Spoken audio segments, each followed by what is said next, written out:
Hi, it's Leontine from Little Lovely Crafts. Today I was using my pivot pop-up die for the first time, and at first I thought I wasn't going to make a video, but then I looked at my card and I thought, you know what, I'm gonna film whatever I have right now and then maybe help some people figure out how they can make something like this on their own. This pull tab was inspired by Ashley Youngpaper. You should really check out her video. And what I did was I got some hole punches, and the smallest one I used to make a little hole where my brad could go. And the first hole goes in both the cardstock layer and your acetate, and then the second hole you want to make that in the acetate and the little strip that pulls the acetate. You can see that I used some foam squares to determine where my pull tab mechanism needs to stop, and I'm placing a little layer of pixie dust cardstock as sort of like a snowy hill on top of that foam tape, and that hides my mechanism. Now I had already finished the inside of the card, and that is just a usual pivot pop-up card. I used some Yetis and some pixie dust cardstock to make that snow again, and I used the new Fawn Starry Sky stencil with some Stickles, and that really set the scene. And I wanted them to have some ice cream because it's summer and it's really hot in the Netherlands this weekend, so I've been thinking about ice cream a lot, and it shows in this card. I want to show you one particular thing that I think is interesting on this card.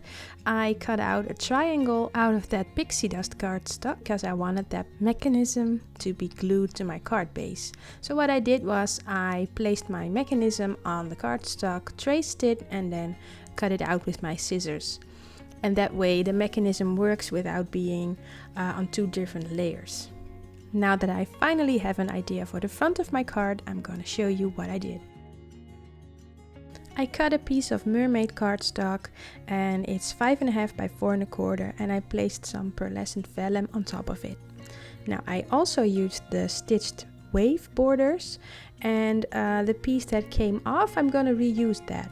I put some glue on the part that's gonna be covered underneath the wave, and then I can sort of make it look like the water reaches up until the mountain. I say water, but I mean ice, because it's really freezing down there, and the mountain is of course covered in snow. To make sure this second piece of ice is lining up with the first piece, I'm flipping it over and I'm going to trace it. Then I know exactly where to put glue and where my piece is lining up. You see a piece of purple tape, and that is placed on the prongs of my brad because I don't want them moving outside of the card when you use the pull tab part. And you also see a little hole in the middle because at first I wanted to make my pull tab mechanism work from the middle of the card, but then my ice cream couldn't go high enough, so you can just ignore that little hole there.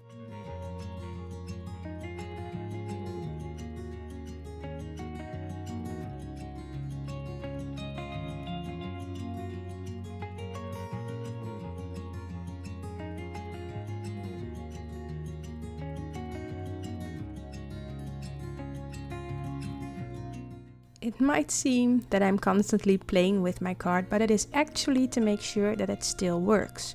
Right now I'm seeing that my ice cream cannot go over the Yeti, so I need to figure out what went wrong, and I figured it out pretty soon. It is because my Yeti isn't glued to the back. So once I put the glue down there, the ice cream could move freely over onto his hand.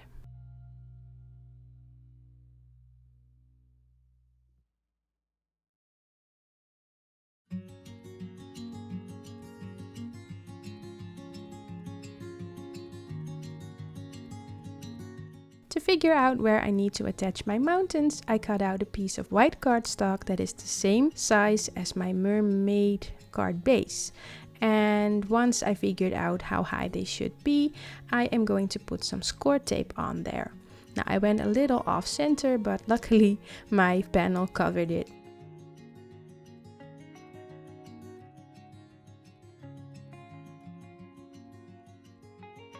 I'm pressing down with my bone folder to make sure my score tape really attaches to that glitter cardstock.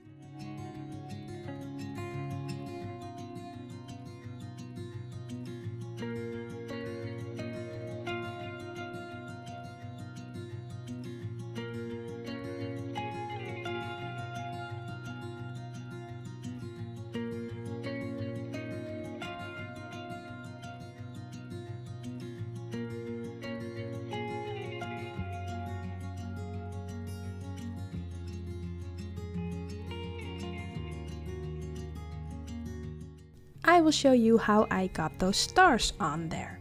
I'm covering up the inside of my card because I don't want any gel on there. I'm using some scraps for it. And I'm also covering up the back of my card with some full stick post-it notes so that stays clean as well. Now I'm using purple tape to attach my Starry Sky tape stencil, and I will cover it with some merman ink.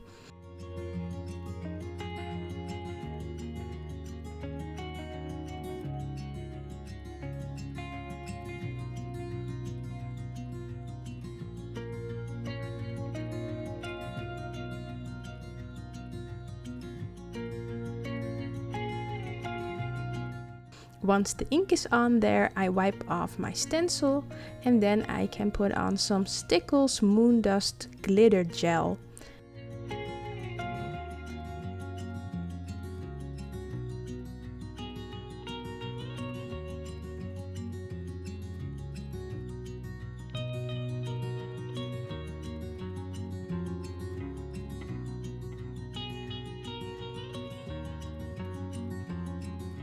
Now, I always like to immediately clean my stencil and tool so that it doesn't dry, because I'm not sure if you can take it off once it's fully dry.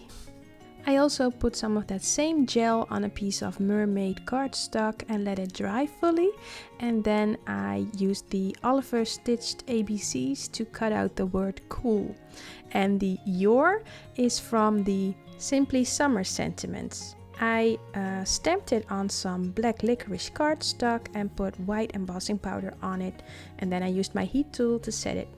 I forgot to mention that I used an extra layer of mermaid cardstock behind the letters of the word cool. Now I'm attaching it to my panel. I'm using glue and I'm pressing down really firmly once they're there because I want them to stick to the glitter cardstock. I'm using a ruler to sort of make sure that my word is on there straight.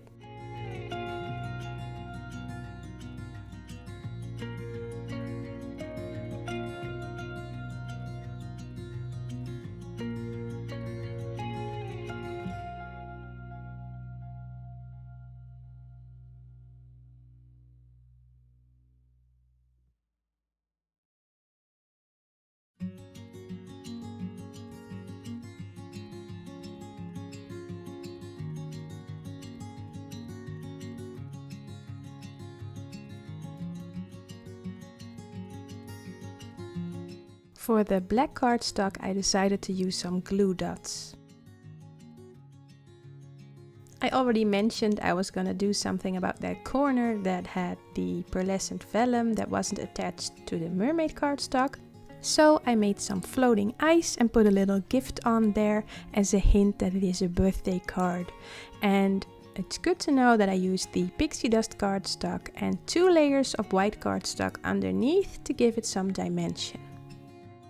Since I've taken care of everything, I can attach this front panel to the front of my card and then the entire thing is finished. The little story I made up with this card is that this Yeti is so cool, he can catch an ice cream while surfing on the ice.